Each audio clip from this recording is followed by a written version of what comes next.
Ok. Donc, qu'est-ce que je disais? Oui, donc du coup, on va regarder cet outil donc, qui a, disons, dans tous les outils qu'on a en physique, c'est un outil dont le formalisme mathématique est quand même probablement le plus simple. Et cette simplicité, elle confère effectivement, ce que disait Fabrice, c'est vrai, elle confère une forme d'universalité qui va avoir pour nous deux conséquences. D'une part, de faire ressortir les ingrédients essentiels des mécanismes qu'on va regarder, et d'autre part, d'apporter un peu d'unicité, effectivement, dans les phénomènes dont on va parler. Voilà, alors en fait, ces lois d'échelle, le mot échelle, effectivement, se réfère à bien souvent la taille, et donc souvent la taille apparaît dans les lois d'échelle, et donc on va beaucoup parler de similitude d'objets, donc effectivement qui est représenté par cette famille de Matryoshka, où chacun des membres de la famille est semblable à l'autre, simplement avec une taille différente. Voilà, et puis j'ai utilisé le mot esquisser, c'est pour les mêmes raisons, c'est parce qu'en fait, esquisser, c'est-à-dire qu'on va tracer à gros traits ce qui se passe, l'idée de toute cette présentation et des lois d'échelle, c'est de regarder ce qui se fait à gros traits, c'est-à-dire d'essayer de tirer les éléments essentiels des principes qu'on va regarder, et sans s'encombrer des détails. Et à ce titre, c'est un outil qui est, disons, sans doute l'un des outils principaux de ce qu'on appelle la science impressionniste, pardon. Donc l'impressionnisme en science. Alors l'impressionnisme, en fait, c'est un peu c'est une manière, disons, de regarder la réalité sans s'encombrer des détails. Et c'est effectivement le point de vue du physicien, c'est-à-dire essayer de réduire un problème physique qui, par nature, est complexe à son épure pour essayer d'en faire ressortir les ingrédients essentiels et donc de les comprendre. Donc, parmi les grands physiciens qui ont mis cette manière de travailler, disons, sur le devant de la scène, j'aime bien citer Jean Perrin, d'abord parce que, bon, il a eu le prix Nobel, c'est le père du CNRS, mon employeur, et, euh, et donc j'aime beaucoup cette phrase de lui, la science consiste à découvrir des principes simples cachés par la complexité du réel, et ça, c'est effectivement ce qu'on va faire avec ces lois d'échelle. Et un autre physicien très célèbre de notre communauté, qui a eu le prix Nobel en 91, Pierre-Gilles de Gène, et qui est à l'origine de cette analogie entre la science, entre la physique et l'impressionnisme, et qui dit donc qu'il faut prendre du recul et faire une description impressionniste du monde. Voilà, donc tout ce que je vais vous raconter aujourd'hui, ça va peut-être vous paraître un peu décousu, parce que c'est tiré d'un bouquin dans lequel il y a beaucoup plus de choses. Alors de ce livre, je vais tirer trois parties, disons. Une première partie où on va s'intéresser à la proportion chez les êtres vivants, semblable ou non, on verra. Ensuite, une deuxième partie assez distincte où on va essayer d'écrire des lois d'échelle et pour décrire donc deux principes mécaniques. On pourrait en décrire beaucoup d'autres, mais j'en ai pris deux qu'on connaît bien, donc la marche et le vol. Et enfin, après, une partie sur la biologie. Alors avant de commencer, je voudrais insister sur un point. S'il vous plaît, si vous avez des questions, interrompez-moi, levez la main, ce sera un plaisir. Et puis c'est quand même plus intéressant si tout le monde suit et que si vous avez des questions, qu'on les dissipe tout de suite. Voilà, donc on attaque sur les proportions chez les êtres vivants ou non. Alors je commence par une théorie que je trouve assez exceptionnelle. C'est la théorie de la préformation qui était assez connue, utilisée et disons à laquelle les gens pouvaient croire au XVIIe, qui consiste à dire que la croissance d'un être vivant consiste au déploiement d'une forme préconstituée. C'est-à-dire qu'elle considère que tous les hommes et les animaux préexistent en miniature dans les spermatozoïdes du père, qui lui-même préexistait dans les spermatozoïdes de son père, etc., etc., etc., comme une sorte de famille infinie de matryoshka. Et ici, donc, vous avez d'ailleurs dans un bouquin de Nicolas Hartzucker, qui est un physicien néerlandais, vous avez ici une représentation de ce qu'il donc croyait être vrai, où on voit un homme 400 000 fois plus petit que nous, dans la tête d'un spermatozoïde, mais qui, malgré cette différence énorme de taille, conserve à peu près les mêmes proportions, puisqu'on voit ici des jambes, des bras, une tête un peu déformée. Voilà. Et donc, une des questions. Alors, ce qu'il dit, c'est donc on peut pousser bien plus loin cette nouvelle pensée de la génération et dire que chacun de ces animaux mâles renferme en lui-même donc une infinité d'autres. Donc parmi les nombreuses invraisemblances de cette théorie, celle à laquelle on va essayer de s'atteler, c'est de se poser la question de si effectivement on peut avoir la même forme, quelle que soit la taille. Et autrement dit, et donc pour ça on va citer un mécanicien, enfin un biologiste en fait et mathématicien écossais qui a publié un livre super sur ces problèmes-là, qui s'appelle On Growth and Form et qui a été publié en 1917, Forme et croissance en français. Il y a beaucoup de physiciens qui ont travaillé sur ces problèmes de relation entre forme et croissance. L'un des plus célèbres, c'était Galilée, mais lui, c'est sans doute celui qui a fait le travail le plus fourni en fait à l'époque. Et donc la question, c'est de savoir s'il y a des mécanismes physiques qui préexistent, des mécanismes mécaniques qui préexistent à la genèse des formes du vivant, ou si il n'y a aucune corrélation entre forme et taille. Pardon ?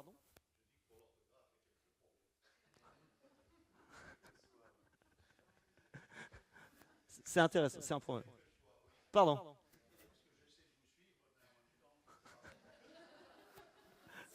Je le noterai. Merci.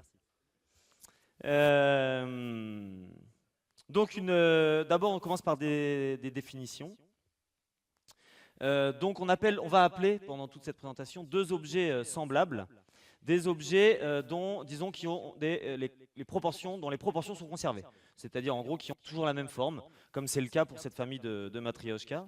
Donc, si on appelle ici, par exemple, Y la dimension de la tête et L la dimension totale, et ben si Y vaut, je sais pas moi, 4 fois L, Y va toujours valoir 4 fois L, quelle que soit la taille. Donc ça, on va appeler ça donc une famille d'objets semblables.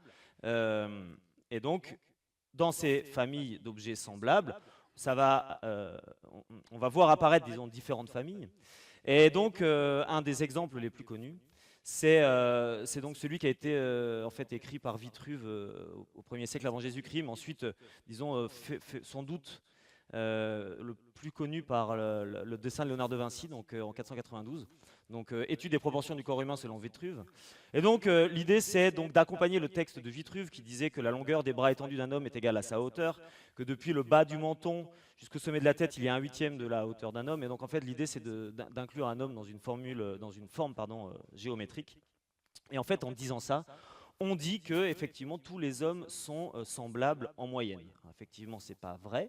C'est-à-dire qu'il faut bien considérer le mot moyenne, c'est-à-dire qu'on va avoir différentes formes dans les corps humains. En fait, en moyenne, si quelqu'un est petit, il va globalement avoir une envergure un peu plus petite, sans doute une tête un peu plus petite, etc.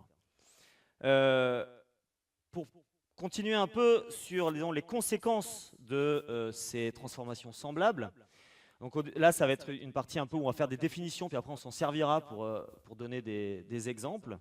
Donc, ce qui est important de comprendre, c'est que si deux objets sont semblables, comme c'est le cas par exemple entre le petit carré du Rubik's Cube ici et le Rubik's Cube entier, ces deux objets semblables, ces deux cubes, eh bien, si on appelle L la taille de ce petit carré, alors la surface de ce petit carré, ça va être donc L au carré.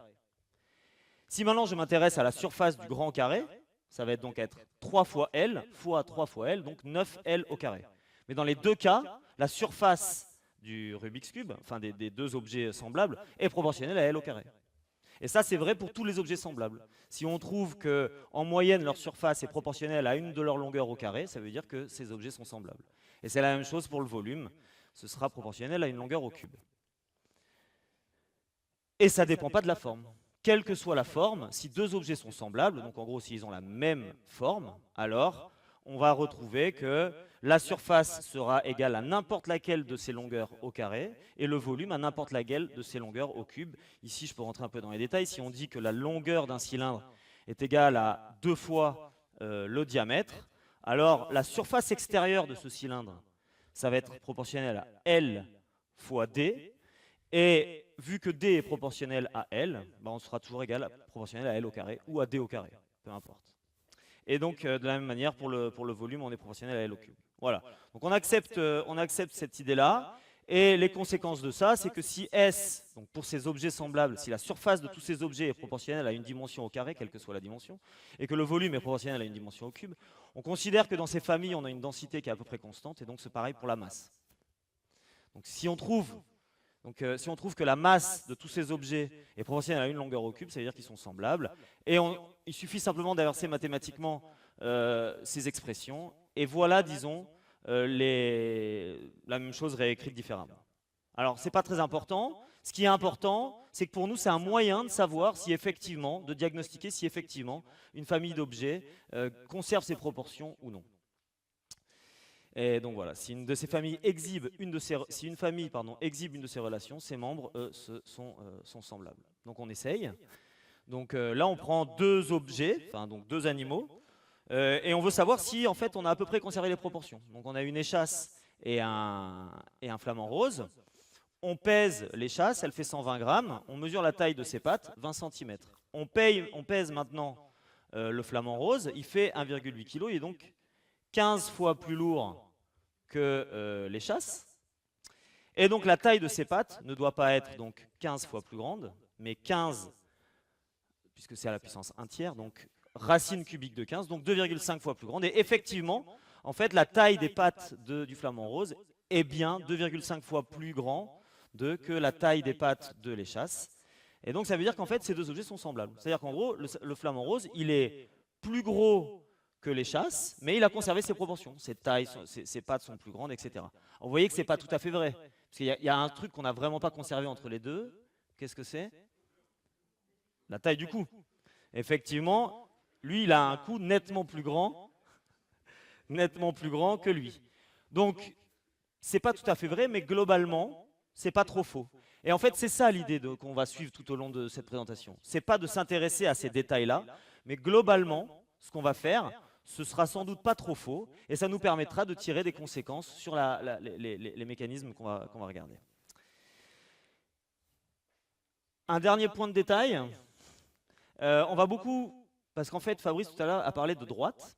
C'est vrai qu'on va tracer des droites, mais on ne va pas tracer des droites dans un diagramme classique, on va tracer des droites dans ce qu'on appelle un diagramme logarithmique. Pourquoi? Parce que je vous ai dit que les lois d'échelle, c'est des lois de puissance. Vous avez vu qu'on a vu beaucoup déjà apparaître des puissances.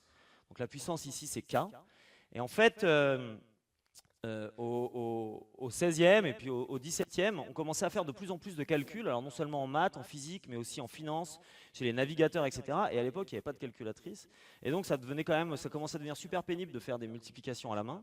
Et donc, du coup, les mathématiciens, ce qu'ils ont inventé, c'est une fonction, donc un outil qui permet de transformer les multiplications en sommes. Et donc ça simplifie, c'est plus facile de sommer plutôt que de multiplier. Et donc ça simplifiait beaucoup les calculs. Et donc si on a une puissance ici, x puissance k, ça veut dire x fois x fois x fois x, k fois, eh bien en log, le log de y devient une addition, donc log de x plus log de x plus log de x. Alors, c'est pas très important. Ce qui est important, c'est que ça change la représentation. Et quelque chose qui ressemble à x carré comme ça, c'est-à-dire une parabole, eh bien dans un diagramme log-log, c'est une droite. Et la pente de la droite va donner la valeur de l'exposant. Donc en fait, c'est pour nous, en fait, c'est un moyen un peu technique, enfin un moyen un petit peu technique de trouver, disons, la valeur de l'exposant. C'est plus facile de mesurer une pente, la pente d'une droite, que l'exposant ici d'une fonction linéaire, enfin dans un diagramme linéaire. Voilà. Donc on attaque. On va s'intéresser aux mammifères marins rapidement. Donc ce qu'on va faire, c'est qu'on va prendre tous ces mammifères marins. Donc il y en a plein. On va de petits dauphins jusqu'au plus grand mammifère qui existe sur la planète, qui est la baleine bleue, qui pèse qui peut aller jusqu'à 170 tonnes, qui mesure 30 mètres, quand un dauphin va mesurer à peu près 1 mètre et peser donc, je ne sais pas, beaucoup moins. Et donc ce qu'on fait, c'est qu'on trace la longueur totale de plein de ces mammifères marins. Donc on va du dauphin de la rivière du Rio de la Plata à Buenos Aires jusqu'à la baleine bleue. Et on trace, donc en fonction de la masse, donc on prend tous ces objets, on mesure leur taille, on les pèse et on met des points sur un diagramme log-log. Et ce qu'on voit, c'est que tous ces points s'alignent le long d'une seule et même droite. Donc ça, c'est quand même déjà assez surprenant. C'est-à-dire que, comme disait Fabrice, on a réussi à bien ranger des choses qui, a priori, n'étaient pas sûr qu'on puisse les ranger proprement. Et ce qui, évidemment, est plus intéressant, c'est que la pente de cette droite, c'est 1 tiers. Donc, on retrouve bien notre relation de loi de similitude. La longueur de tous ces objets est proportionnelle à leur masse à la puissance 1 tiers. Et ça dit quoi? Ça dit que comme une famille de matrioshka, ils ont tous la même forme. Je ne peux pas vous dire pourquoi, mais j'imagine que c'est parce que globalement, il doit y avoir une forme qui doit plus ou moins maximiser, ou en tout cas aider la manière dont ils ont de se propulser dans l'eau. Et donc, en tout cas, ce qui est certain, c'est que tous ces objets marins ont à peu près la même forme. Une des conséquences de ces transformations semblables, c'est que si on prend deux personnes qui sont dans cette famille, donc juste la même forme mais 2 fois plus grande, leur masse, on a vu qu'elle augmentait comme le cube de la proportion entre ces deux-là, du facteur entre ces deux. Donc ça veut dire que la masse de Masha, le poids de Masha, n'est pas 2 fois plus grand que le poids de Nina, mais combien 2 au cube. Donc 8 fois plus grand. Donc ça veut dire que Masha est 8 fois plus lourde que Nina. Et ça va avoir beaucoup de conséquences. J'ai des doutes. Non? Si on considère qu'ils ont la même densité. Et qu'ils sont pleins, évidemment. Et ça va avoir beaucoup de conséquences. Et en fait, en fait, cette idée-là, on va la suivre pendant une dizaine de minutes, parce que vous allez voir que c'est quelque chose qui va vraiment permettre, disons, de comprendre la forme de certains êtres vivants. Alors, premier exemple, ça c'est pareil, je ne sais pas si vous allez me croire, mais apparemment, moi je m'en souviens pas, mais les enfants, quand ils marchent par terre, ils sont beaucoup plus agiles que nous, quand ils marchent pieds nus, pardon, sur des galets, ils sont beaucoup plus agiles que nous, et a priori c'est parce qu'ils ont moins mal. Alors pourquoi ils auraient moins mal? Parce que la pression que ressentent leurs pieds, donc une pression, c'est la masse divisée par la surface des pieds. Donc la masse divisée par la surface. On a vu que la masse, si les objets sont semblables, est proportionnelle à la longueur au cube, divisée par la longueur au carré. 3 longueurs sur 2 longueurs, il n'en reste plus qu'une. Donc ça veut dire que c'est proportionnel à la taille. Donc en gros, plus on est grand, plus la pression qu'on ressent sous nos pieds est importante. Donc si on est 2 fois plus grand, on ressent une pression 2 fois plus grande. Et si on dit qu'on a à peu près la même corne, on peut avoir 2 fois plus mal, et donc c'est plus délicat de marcher pieds nus. Une autre conséquence, c'est que la résistance d'un pédoncule, oui, absolument, absolument, absolument, parce que la masse, elle, donc la surface des pieds va progresser comme la taille au carré, mais comme la masse, elle, va augmenter comme la taille au cube, elle va plus augmenter que la surface des pieds. Donc proportionnellement, on va être plus lourd pour la surface de nos pieds.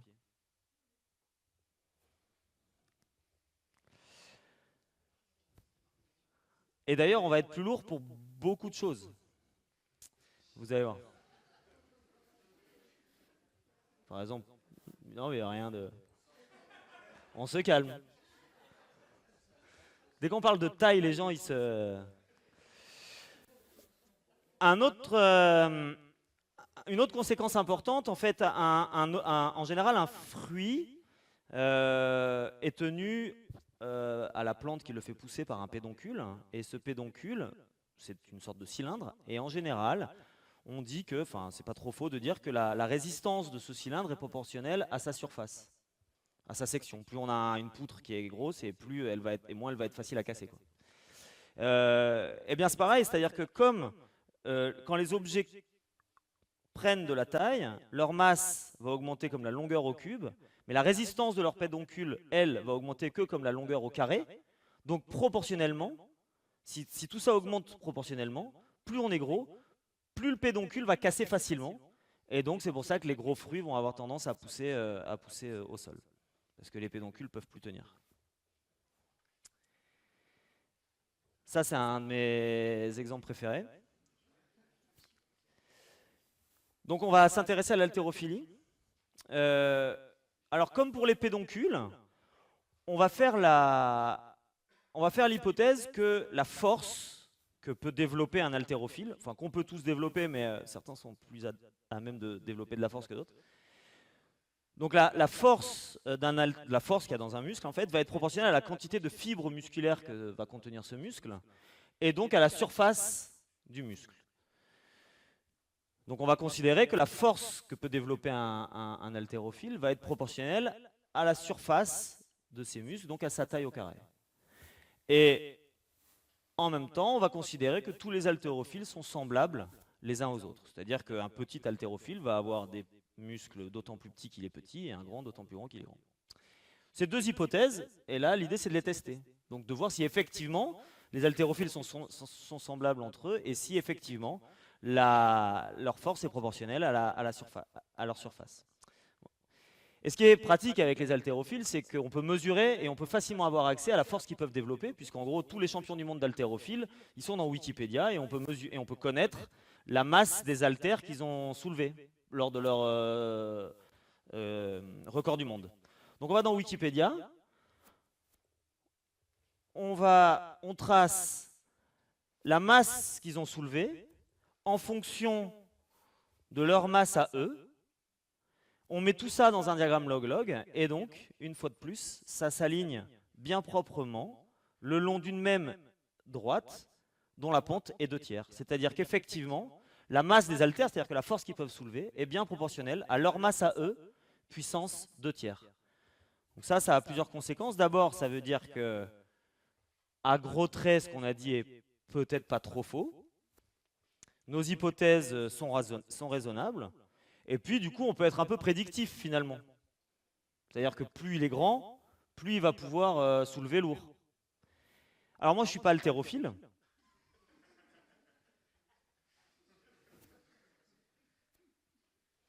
Et en plus, je ne connais pas grand-chose à l'haltérophilie.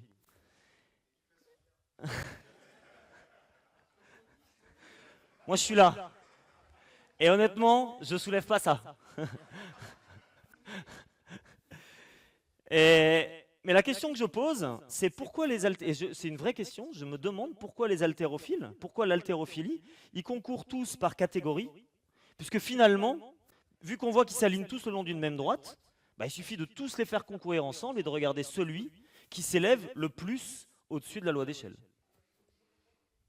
Alors moi, du coup, c'est ce que j'ai fait, et donc ce que j'ai proposé, c'était que lui, il était beaucoup plus fort que tous les autres. Naïm Suleymanoglu, qui est un champion turc d'haltérophilie. Et je sais pas, j'ai soumis ça, bon c'est dans le bouquin, j'ai jamais trop eu de retour. En revanche, il y a sans doute un fan de Naïm Suleymanoglu qui a vu ça, et du coup il a changé la page Wikipédia de Naïm Suleymanoglu, et il considère maintenant que c'est le plus fort de toute l'histoire de l'haltérophilie. J'étais moi-même surpris, en fait. En préparant la présentation, je ne me souvenais plus qui était ce garçon. Et donc, je suis retourné sur sa page Wikipédia et je suis tombé là-dessus.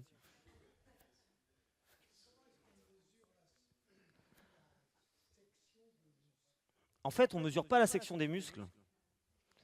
Là, la seule chose qu'on fait, c'est qu'on prend la masse des athlètes. En fait, puisque je considère que tous ces athlètes sont semblables les uns aux autres, je considère que leur surface est proportionnelle à leur masse puissance 2/3, parce que c'est comme ça, c'est dans les règles de similitude. Et donc j'ai juste besoin de connaître leur masse en fait. Puisque en augmentant leur masse, j'augmente la surface de leurs muscles. Donc j'ai pas besoin de mesurer leur... j'ai simplement besoin de connaître leur masse. Et ça, pour le coup, c'est indiqué dans Wikipédia, puisque tous les champions d'haltérophilie se pèsent avant de concourir. Et donc on a accès dans des tableaux dans Wikipédia à leur masse.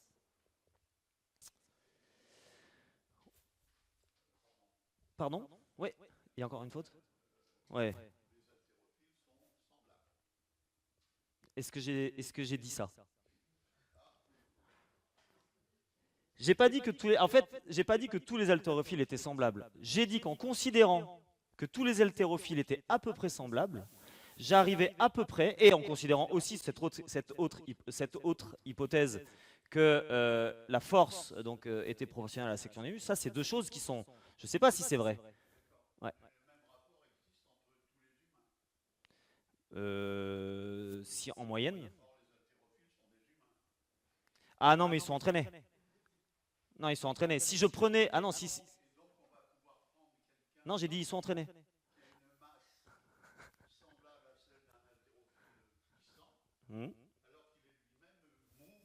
Voilà. Parce qu'ils sont entraînés. 3 fois. À partir du moment où ils sont entraînés, ça les place dans une catégorie différente. Effectivement. Absolument. Absolument. Absolument. ça en fait une catégorie différente. Évidemment, si moi je me mets dans cette courbe, je sais pas où je suis en fait. Je suis tout en bas et je suis pas du tout sur la courbe. Ça c'est certain. Mais c'est parce que moi je suis pas, j'ai pas entraîné mon corps. Donc c'est pour ça que je ne parle que d'une famille en particulier. Alors cela dit, dans le dessin, il faut, ouais, si je prenais des gens complètement au hasard, pas entraînés, sans doute que j'arriverais à trouver. Alors ce serait sans doute plus bruité parce qu'on ne sait pas tous comment on s'entraîne. Je veux dire, moi je m'entraîne sans doute moins qu'un autre, je fais un peu moins de sport, etc. Donc ce serait sans doute plus bruité, mais on devrait arriver à trouver une droite plus basse avec une pente à peu près.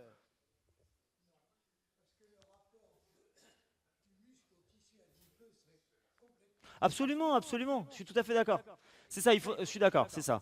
Mais si je prends suffisamment d'exemples, je peux peut-être arriver à trouver une moyenne. Si je prends un très très grand nombre, voilà, c'est ça.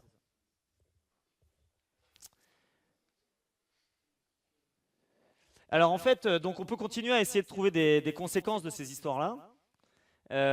Donc si finalement, maintenant j'y crois à ce que je viens de vous dire, donc je pense qu'effectivement la force est proportionnelle à la taille au carré, que la masse est proportionnelle à la taille au cube.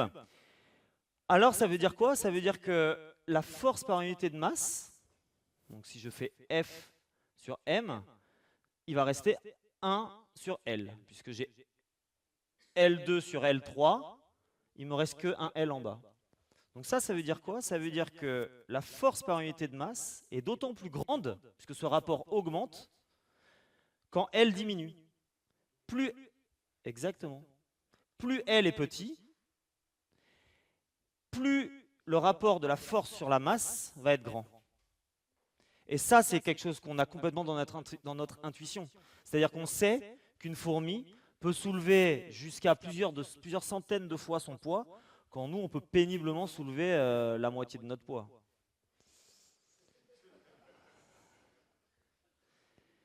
Donc, alors là, je viens de faire quelque chose qui est encore plus faux que ce que vous pointiez du doigt tout à l'heure. C'est-à-dire que je viens de dire qu'on est semblable à des fourmis. C'est complètement faux. On n'est absolument pas semblable à une fourmi. On n'a pas du tout la même forme, etc. Mais bien que ça, ce soit très faux, ça permet de comprendre un peu ces évolutions-là. C'est-à-dire qu'on fait des hypothèses qui ne sont pas très vraies, mais qui nous permettent quand même, disons, dont les conséquences nous permettent quand même de comprendre à gros traits ce qui se passe. Et donc du coup, c'est vrai que en fait, ce qui est marrant, c'est que dans notre intuition, on a complètement accepté l'idée qu'on était beaucoup moins fort qu'un insecte. Parce qu'en fait, c'est marrant, on sait qu'une fourmi peut soulever énormément de fois son poids, quand nous, très peu. Et donc en fait, dans tous les films où vous avez des personnages qui sont beaucoup plus petits, mais qui ont conservé leurs proportions, ils vont toujours avoir un mal fou à se dépêtrer de situations dans lesquelles ils se battent avec des insectes. Alors qu'en fait, il est probable que si un homme faisait la taille d'un insecte, il se retrouverait dans une situation pas si défavorable. Je dis pas pour l'araignée, mais avec un objet moins agressif. En tout cas, on serait plus fort. Proportionnellement à notre poids. On pourrait soulever beaucoup plus de fois notre poids. Voilà, donc là, je vous ai donné beaucoup d'exemples où on conservait les proportions chez les êtres humains. Je vous ai effectivement donné des exemples où ça marchait à peu près bien, mais il y en a plein où ça ne marche pas. Et le premier, le plus évident, c'est la croissance de l'homme, hein, puisque là, ce que j'ai fait, c'est que j'ai représenté à la même taille différentes étapes de la croissance d'un homme, d'un être humain. Et ce qu'on voit, c'est qu'effectivement, on n'est pas du tout semblables. Puisque au cours de la croissance, la taille de la tête diminue nettement, la taille des bras s'allonge, etc. Et en fait, il y a en général plus de cas où on ne retrouve pas de similitude que de cas où on en retrouve. À partir du moment où on considère deux êtres qui sont très différents, à la fois un même être au cours de sa croissance ou deux êtres qui sont très différents en taille, bien souvent on ne retrouve pas de loi de similitude. Et donc pour ça, en fait, je vais m'intéresser à un cas où ils ont supposé la similitude chez les gens qu'ils ont considérés. Donc on s'intéresse au deuxième voyage de Gulliver, donc il va à Brobdingnac, où chaque personne est, est dilatée d'un facteur 12. Donc il est 12 fois plus grand. C'est ce qui est représenté ici. Donc chaque être humain est donc 12 fois plus grand que nous. Et ça a comme conséquence que sa masse va donc être 12 fois au cube plus importante. Et donc si on prend un poids moyen de 70 kg pour nous, ça fait 120 tonnes pour un brobdinagien. Et ça, c'est beaucoup. C'est beaucoup si on considère que l'animal terrestre le plus lourd, donc l'éléphant d'Afrique, fait 6 tonnes. Et on va voir pourquoi est-ce que c'est beaucoup et pourquoi c'est même trop. Et en fait, pour ça, on revient à ce qu'on a déjà dit, c'est que la pression subie par nos pieds, mais aussi par chacune des sections de nos jambes, eh bien, va être proportionnelle à l'augmentation en taille. C'est-à-dire que si je suis 12 fois plus grand, la pression qui est ressentie par mes os est aussi 12 fois plus grande.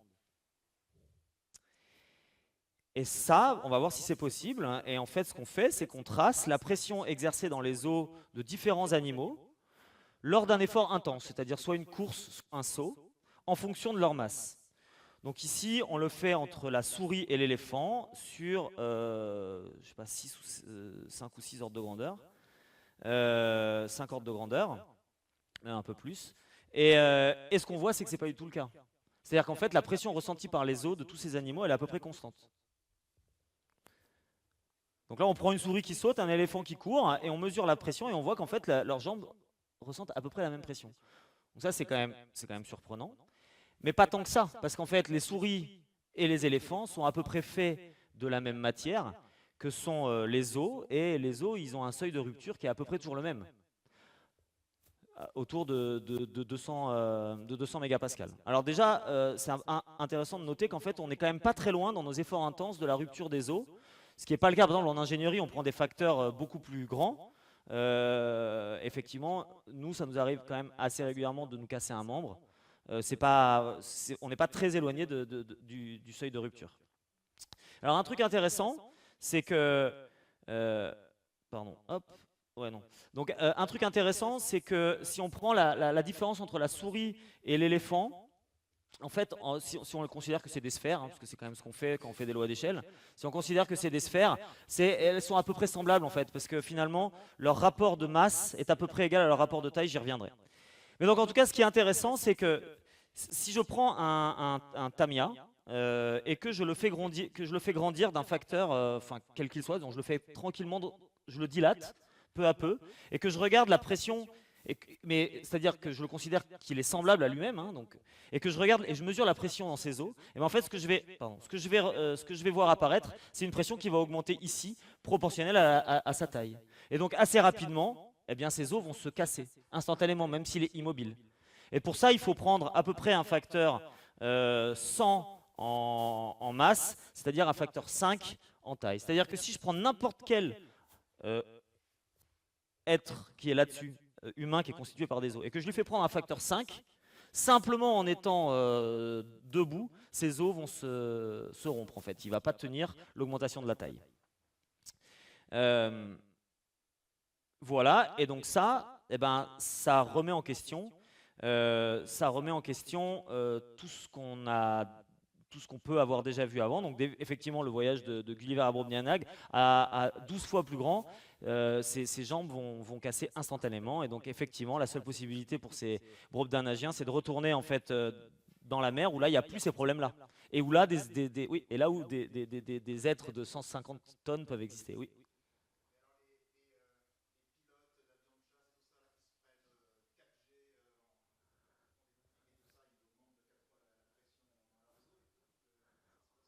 Je sais pas si, bah là, c'est-à-dire comment, je sais pas si, je sais pas comment gère je sais pas. Bah ils ont pas des combinaisons justement.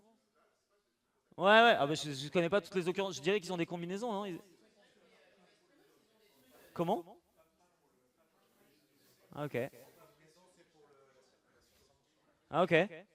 Ah ouais.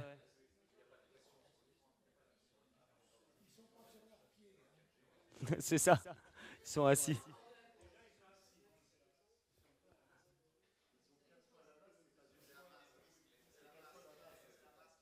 Oui. C'était un test.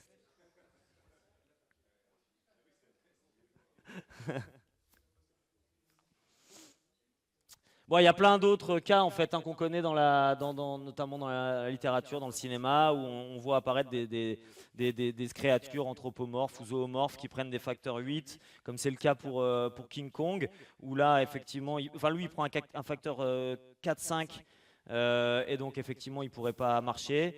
Et pareil pour ce film. Où là, Nancy Archer prend un facteur 9, elle pourrait pas exister. Alors vous pourrez me dire, oui, mais ça, c'est des choses qui ont existé il y a longtemps, maintenant on a accepté que c'était pas vrai, en fait, qu'il continue à exister beaucoup d'occurrences. Alors je vous laisse avec ça, c'est un clip qui est sorti il y a quelques années. Et donc ça, c'est une chanteuse qui est très connue, qui s'appelle Lana Del Rey,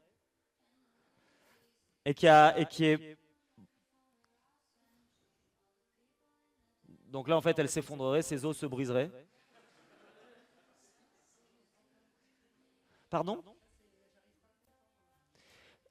En fait, l'idée, c'est que...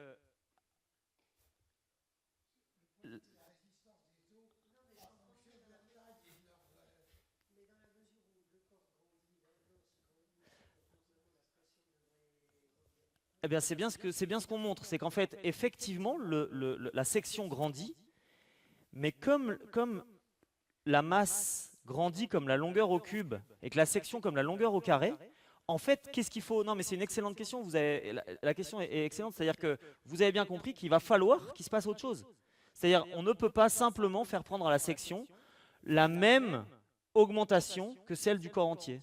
Et donc, il va falloir que nos os augmentent différemment que simplement de manière semblable. Et donc, on y revient. C'est ce qui se passe en fait dans bien des cas. Donc du coup, ce qu'on dit, c'est que, par exemple, entre la souris et l'éléphant, on a une différence 100 000 de masse qui donne à la puissance entière une différence 50. Il y a à peu près une différence 50 en taille. Donc ça veut dire que globalement, en fait, ces êtres, ils sont assez semblables. Si on considère que c'est deux sphères, ils sont à peu près semblables. Ils ont pris un facteur 50 en taille, ça fait 50 au cube, ça fait 100 000 en masse, et donc en fait, ils sont à peu près égaux. Mais la section de leurs os, elle va pas pouvoir prendre simplement la taille au carré, il va falloir qu'elle grandisse plus. Et donc c'est ce qu'on comprend en faisant simplement ces raisonnements en loi d'échelle. Et donc ce qu'on dit, c'est que maintenant, il va falloir libérer la contrainte d'une section qui va augmenter comme la taille. Il va falloir que la section puisse augmenter beaucoup plus. Ce qu'on veut maintenant, c'est que la pression qui est ressentie par nos os, donc la masse divisée par la section, c'est qu'elle aille comme... il faut que ça aille comme la longueur au carré et non pas comme la longueur au cube. Pardon. Et donc du coup, ça veut dire que si la similitude va comme la longueur au cube, il va falloir alors que la section L aille comme une autre longueur au carré, mais ça c'est pour la même masse. Et donc ce qu'il va falloir, c'est ce qu'on écrit là, c'est que quand la taille prend un facteur 2, le diamètre des os, lui, doit prendre un facteur plus que 2. Il va falloir que les os grossissent en section beaucoup plus que ce qu'ils ont grandi en longueur pour permettre en fait d'avoir des os plus larges pour supporter l'augmentation de la masse qui, elle, a été faite au cube. Et en fait, c'est ce qu'on observe, c'est-à-dire que là j'ai pris deux photos de squelettes, un chat et un éléphant, je les ai mis à la même taille. En fait, vous voyez qu'effectivement, remis à la même taille, même si leur taille est la même, vous voyez que les os ici sont beaucoup plus grands. Et en fait, on peut faire ça de manière quantitative. On prend toute une famille, en fait. Ici, on a pris des bovidés, depuis une antilope naine qui fait 3 kg jusqu'à un buffle d'Afrique qui en fait 750. Et on trace, en fait, la longueur de leurs os en fonction du diamètre. Et ça, c'est 2 tiers, alors que ça c'est 1, et donc vous voyez que ça marche quand même beaucoup mieux pour 2 tiers. Et donc ça veut dire qu'effectivement, la longueur augmente proportionnellement au diamètre puissance 2 tiers, et non pas comme le diamètre. Absolument. Mais on comprend pourquoi maintenant, et on comprend comment ça marche. Et en fait, donc en fait, simplement avec ces raisonnements en loi d'échelle qui sont très simples, on a réussi à prédire la manière dont devait augmenter la taille de nos os par rapport à notre taille à nous, sans rentrer dans des considérations beaucoup plus complexes. Et donc je termine là-dessus. En fait, ça c'est une citation de Galilée. Donc Galilée disait il y a quand même plus de 300 ans, même maintenant 400, Donc c'était le premier à avoir établi ces principes de similitude. C'est lui qui en fait a dessiné ça. Il avait bien compris que quand on augmentait en longueur, il fallait nettement augmenter en section. Ça c'est un dessin qui est assez connu de lui. Donc il affirmait que si nous nous avisions de construire des navires, des palais ou des temples d'une taille démesurée, alors les vergues, les poutres et les chevilles cesseraient d'assurer leur rôle. La nature, elle non plus, ne peut faire pousser un arbre ou concevoir un animal qui dépasse une certaine taille, tout en conservant les proportions et les matériaux. Et donc ça, c'est quelque chose sur lequel nous, on peut jouer, c'est-à-dire qu'on ne peut pas changer les matériaux de nos os. En revanche, on peut changer les matériaux de ce qu'on construit. Et donc ça, c'est ce qui a amené, en fait, au cours notamment du siècle dernier, enfin, mais même avant, à construire des objets qui, eux, pouvaient nettement augmenter de taille, sans nécessairement imposer une section qui augmente d'autant plus, même encore plus que leur taille. Simplement, on change les matériaux et on évite qu'ils rompent sous leur propre poids. Voilà. C'était un peu long. Donc je vais passer à la suite. Donc là maintenant je vais m'intéresser à deux. Alors maintenant je change complètement de sujet. Je vais m'intéresser à deux petits principes physiques où on peut écrire des lois d'échelle et puis voir et puis les tester avec des expériences. Donc la première chose à laquelle on va s'intéresser, c'est la marche. Et donc ce qu'on va faire, c'est que on va essayer d'écrire nous-mêmes des lois d'échelle et ensuite voir si elles sont vérifiées. Alors pour ça, on va faire un petit modèle de la marche. Et la question qu'on se pose, c'est quand est-ce qu'on se met à courir? On sait que quand on marche, plus on marche vite, au bout d'un moment, on va se mettre à courir. Ou alors, il faut adopter une démarche un peu ridicule. Mais si on conserve la démarche naturelle, à un moment, en fait, on va se mettre à courir. Donc pourquoi? Pour ça, donc, on fait un petit modèle mécanique. Donc on considère qu'en fait, un marcheur, c'est un... Si je me mets dans le référentiel de ma jambe, c'est-à-dire qu'en fait, c'est comme si je faisais tout le temps ça. Parce qu'en fait, une fois que je fais ça, après je fais ça, mais en fait, après je me retrouve là. Et donc en fait, c'est exactement pareil que si je faisais tout le temps ce mouvement, disons. Et donc en fait, j'ai un mouvement de pendule autour de mon pied. Et donc, du coup, je me retrouve dans un système mécanique qu'on connaît très bien, le système du pendule, ce qu'on appelle le marcheur pendulaire. Ce qu'on sait, c'est quand on fait subir à un objet un arc de cercle, il va ressentir une force qu'on connaît tous, la force centrifuge, qui va être dirigée vers l'extérieur du centre de rotation, opposé au centre de rotation. Et ce qu'on sait, alors ça on ne rentre pas dans les détails, mais on sait que cette force, elle va être égale à la masse du pendule, fois sa vitesse ici, la vitesse dans cette direction au carré, divisé par la longueur des jambes. Et donc ça, c'est une force qui nous fait décoller, qui nous fait voler. Évidemment, si je marche, je ne me mets pas instantanément à voler, parce qu'il y a la gravité qui me rappelle au sol, et cette gravité, elle a comme expression m fois g. Mais ça veut dire quoi? Ça veut dire que si mu carré sur L est plus grand que mg, je devrais voler. Donc ça, je fais ce qu'on appelle un nombre sans dimension, puisque c'est une force divisée par une force, donc ça n'a plus de dimension. C'est un nombre qui a un nom parce qu'il est très très célèbre en mécanique. Il s'appelle le nombre de Froude et qui donc est égal à U carré sur GL. J'ai simplement fait le ratio entre cette force et cette force. Et donc ce que je dis, c'est que si c'est pas trop faux ce que j'ai dit, alors si on est au-dessus de 1, bah on devrait se mettre à voler. Oui. Ah non. Pardon. Eh bien on devrait se mettre à voler. Et donc en fait, oui. Exactement. Alors maintenant ça c'est un modèle. Donc du coup il faut le tester. Et donc ça, c'est un modèle qui avait été fait par un professeur de zoologie, donc en 1976. Et donc lui, il a voulu tester cette prédiction. Donc il est allé sur la plage, il a pris ses enfants, il a pris ses animaux domestiques, puis après, il a voulu continuer à mettre des points sur les courbes. Et donc il a pris plein d'animaux, il était professeur de zoologie, donc il avait accès à plein d'animaux. Il a pris plein d'animaux, même des animaux un peu plus originaux, comme des kangourous, par exemple. Et en fait, ce qu'il fait, c'est qu'il mesure la longueur des pas, qu'on a appelé lambda, il divise par la longueur de la jambe. Donc ça, la longueur d'un pas, divisé par la longueur de la jambe, c'est à peu près l'angle en fait que font mes deux jambes. Et il trace ça en fonction du nombre de Froude. Et donc là, une fois de plus, vous voyez qu'on arrive à ranger. Donc là, c'est fait pour différents quadrupèdes, donc du chat au rhinocéros et différents bipèdes. Et donc vous voyez qu'on arrive à tracer en fait tout ça sur une seule et même droite. Donc ça c'est assez surprenant. Ça veut dire qu'en fait, quand j'augmente en fait ma taille, je vais augmenter la longueur de mes foulées, ce qui a priori n'est pas illogique, mais ce qui est joli, c'est que ça se fait en respectant une forme de similitude. C'est-à-dire qu'on a à peu près tous la même démarche. La manière qu'on a de marcher est à peu près, on a à peu près tous une démarche qui est similaire. Et l'autre truc qui est super joli, c'est que on va tous transiter de la marche à la course pour un nombre de fruits qui n'est pas tout à fait égal à 1, qui est égal à 0,6, parce qu'on a quand même raté un peu des choses, mais finalement on en a raté suffisamment peu pour que la transition se fasse à peu près la même pour tous ces animaux.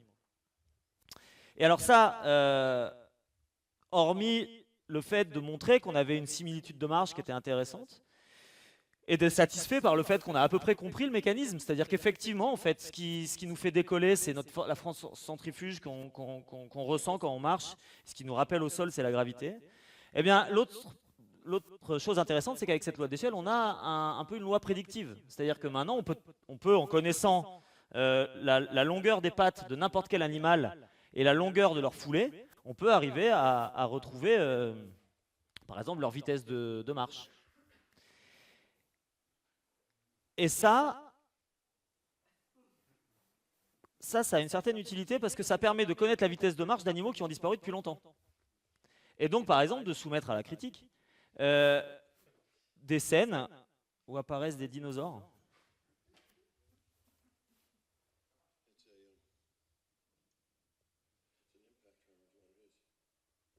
Donc ça, c'est dans un film célèbre des années 90 qui s'appelle Jurassic Park.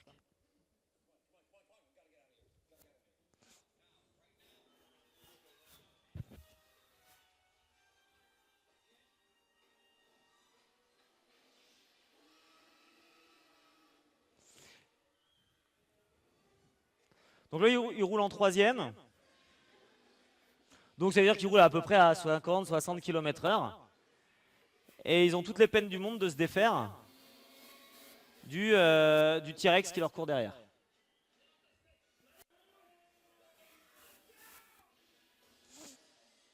Voilà, bon, ils sont aidés par un arbre. Et donc la question, c'est effectivement, est-ce que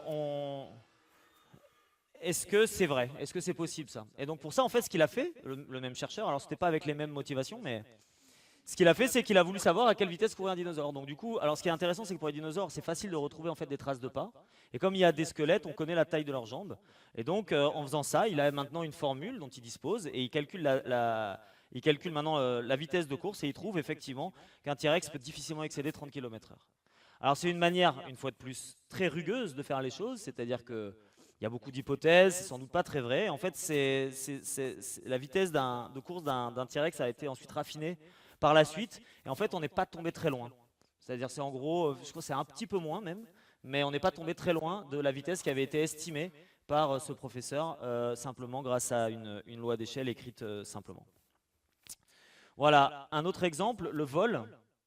Alors, c'est pareil, hein, pour voler, vous savez qu'il y a plein d'animaux qui volent, il y a plein de machines, il y a des objets très différents, disons, qui volent. On va du moucheron qui fait 2 mm et qui est inférieur au milligramme jusqu'au ptéranodon qui avait une envergure de 10 mètres. Il y a des petits ULM, des énormes avions. Et il y a même des objets avec des contraintes différentes qui arrivent à voler. Et puis il y a les oiseaux, ils battent des ailes, il y a différentes stratégies pour voler. Donc la question ici, c'est de savoir si on peut arriver à trouver une petite loi qui nous permet de comprendre les mécanismes primordiaux, les plus importants du vol. Et donc pour ça, c'est pareil, on va faire un petit modèle. Et donc, alors la question qu'on se pose, c'est parce que pour voler, il faut s'opposer au poids. Et donc qu'est-ce qui s'oppose au poids d'un objet qui vole ? C'est une force qui est dirigée vers le haut et en gros qui apparaît quand on a des ailes, parce que c'est vrai que c'est le point commun de tous les trucs qui volent, c'est qu'ils ont des ailes, enfin souvent. Et en fait, on peut ressentir cette force-là. Si on met la main comme ça en dehors d'une voiture, on ressent une force vers le haut. Donc c'est ce qu'on appelle une force de portance, qui est dirigée vers le haut et qui est essentiellement due au fait qu'on dévie en fait la trajectoire de l'air. Et on ne rentre pas dans les détails, mais on connaît la forme, l'expression de cette force. C'est la vitesse au carré fois la surface de l'aile. Donc en fait, ce qu'on dit, c'est que pour qu'un avion vole, il faut que cette force de portance, U carré fois S, soit proportionnelle à la masse. Plus on est lourd, plus il faut que cette force soit grande pour contrecarrer le poids. Et donc en fait ça c'est ce qu'on appelle la charge à l'air, c'est-à-dire en gros c'est la masse par unité de surface qui est portée par une aile. Et ce qu'on voit c'est que plus la charge à l'air est grande, plus la masse par unité de surface est grande, plus il faut aller vite. Et donc bon, bah, c'est ce qu'on trouve ici, hein, la charge à l'air d'un Boeing 747 c'est 700 kg par mètre carré, et donc il faut qu'il vole à 900 km/h pour arriver à supporter son poids. Enfin, et pour un moineau c'est inférieur, mais du coup ce qu'on veut savoir c'est maintenant traçons la charge à l'air pour différents oiseaux en fonction de leur masse dans un diagramme log-log. Et là on l'a fait pour tous les oiseaux, pour toute une famille d'oiseaux marins. Donc du grand albatros, qui est l'oiseau avec la plus grande envergure, je crois, aujourd'hui, qui fait 3,70 m d'envergure, jusqu'à des oiseaux beaucoup plus petits. Et en fait, ce qu'on voit, c'est qu'une fois de plus, ils se répartissent le long d'une seule et même droite, dont la pente est un tiers. Ce qu'on sait, c'est que la masse, c'est proportionnel à la longueur au carré, la surface à la masse à la longueur au cube, la surface à la longueur au carré. Donc ça, c'est plutôt homogène à une longueur. Et donc, on retrouve en fait que cette longueur va comme la masse à la puissance 1 tiers, c'est-à-dire qu'on a aussi en présence d'une famille d'objets similaires les uns aux autres. En fait, là, ce qu'on dit une fois de plus, c'est que pour voler, il y a une sorte de forme un peu idéale que tous ces oiseaux prennent, quelle que soit leur taille. Donc on a deux hypothèses. Pour voler, il faut une force qui s'oppose au poids, une forme qui permette de voler. Et ça, on l'a avec deux expressions.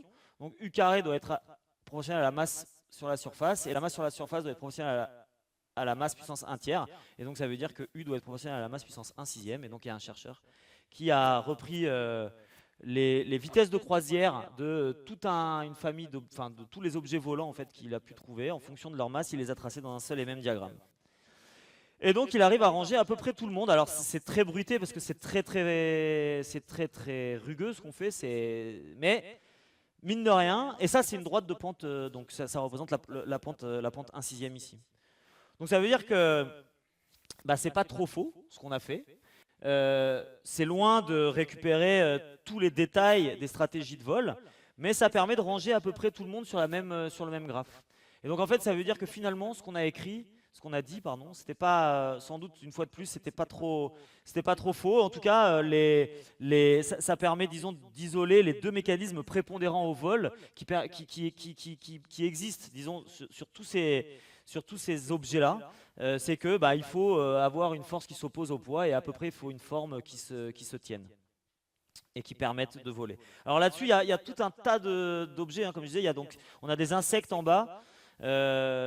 Ensuite, on va avoir ici les oiseaux, jusqu'à des oiseaux qui existent plus, comme l'Argentaris ou le Pteranodon. Et puis ensuite, là, on a des avions, jusqu'à l'Airbus A380. Donc avec ça, c'est pareil, on a une loi d'échelle, donc ça veut dire que on a à peu près compris les mécanismes qui sont prépondérants, qui sont essentiels dans le vol. Et puis on a aussi une loi prédictive, c'est-à-dire que maintenant, si on connaît la vitesse, si on connaît la taille par exemple d'un objet, on va avoir à peu près une idée de la vitesse à laquelle il va pouvoir voler. Alors ce qui est intéressant, c'est qu'ici il y a une puissance 1 sixième, c'est-à-dire que c'est entre l'Airbus A380 et une drosophile, il y a une différence de masse qui est absolument gigantesque. Je sais pas, il y a à peu près 12 ordres de grandeur ou 11 ordres de grandeur. Alors qu'en fait, la différence en vitesse de vol, c'est que 100. C'est-à-dire que c'est quand même très très cher. Ça coûte très cher en masse que de vouloir aller plus vite en vol. Et alors, on peut chercher un peu plus.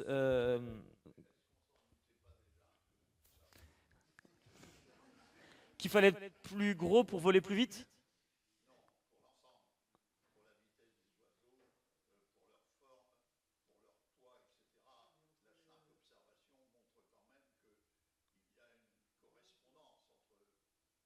Absolument, absolument.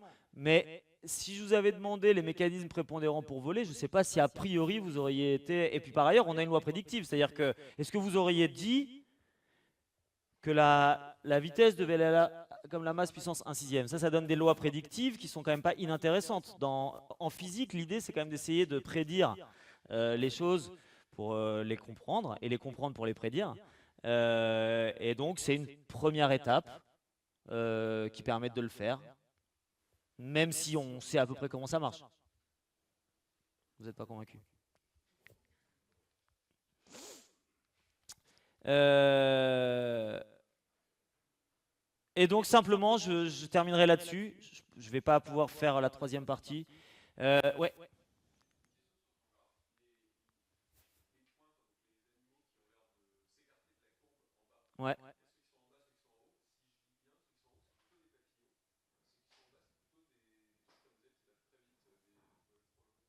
ouais, ouais.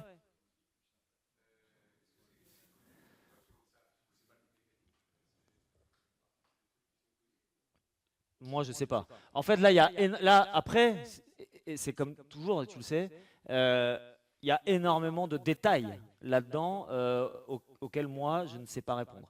La seule zone qu'on comprend bien, moi, je ne peux pas répondre à cette question, je ne sais pas du tout, mais peut-être que ça se sait dans... La seule zone qu'on comprend bien, c'est celle-là. Parce que celle-là, là, ce que j'ai mis en point évidé, c'est, alors pas lui, mais c'est c'est des avions solaires. Et en fait, eux, ils ont une autre contrainte, qui est d'avoir une surface d'aile maximum pour pouvoir engranger un maximum d'énergie par les panneaux solaires. Et donc, ça leur impose d'avoir une surface d'aile qui est beaucoup plus grande que celle qui est idéale pour voler, parce qu'ils ont une autre contrainte à rajouter à simplement le fait de voler. Et donc, ça les décale nettement de la courbe. Pour les autres décalages, je ne sais pas dire. Oui.